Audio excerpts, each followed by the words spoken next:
All right, today we are diving into two of the biggest ideas in all of programming. I'm talking about classes and objects. Seriously, if you can get your head around this one concept, so much of modern software development is just going to click for you. So yeah, let's get right into it. So let's kick things off with a pretty big question, right? Think about the world around you. I mean, you've got cars, people, even something like a bank account.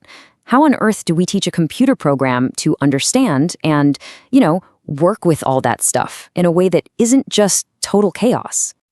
Well, the answer is actually pretty elegant. It all comes down to a simple idea, an analogy that I think we can all get behind. It all starts with a blueprint. And trust me, this one idea, it's the key that's going to unlock everything else we talk about today.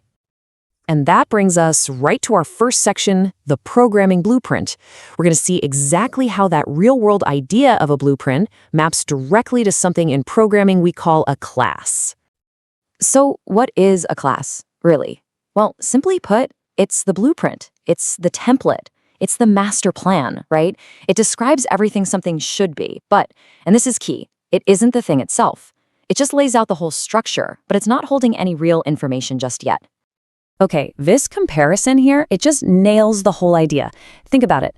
A real-world blueprint for a car has all the specs, right? Engine size, dimensions, all the features, but you can't drive the piece of paper it's printed on.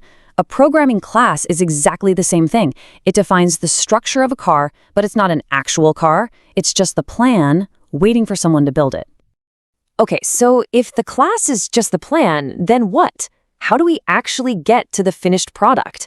Well, that leads us right into our second section, bringing those blueprints to life. And this is where we finally get to create the object. And here it is, the object. This is the real thing. It's the actual, tangible instance that you create from the class. So if the class is the architect's blueprint for a house, the object is the actual physical house that you can walk into, the one that was built brick by brick from those exact plans. But what does this actually look like in code? Let's break this line down. It's super simple. First, you say which blueprint you're using. Here, it's car. That's your class. Next, you've got to give your new creation a unique name. We'll call it my car. And then the magic happens with new car. That's you telling the computer, hey, go build this thing. Put it in memory. So it's just blueprint, name, build. That's really all there is to it. All right, so let's peek inside one of these blueprints. What's actually in there? Well, let's look at the anatomy of a class. Every single class is really just made of two main parts, attributes and methods. So every blueprint defines two things. First up, you've got attributes. Think of these as the properties, the data. Basically, what an object is. For our car, that's its color, its brand, maybe its current speed. And the specific values for one car, like its color being red, that's what we call its state. Then you have methods. These are the actions, what the object can do. Things like start, stop, or accelerate. So you've got what it is and what it does. That's the core of it, right there. Okay, now we get to the really cool part. This is where the magic of this whole approach kicks in. Section 4, one blueprint, many objects. This is where you're going to see just how powerful and efficient this idea of reusability really is.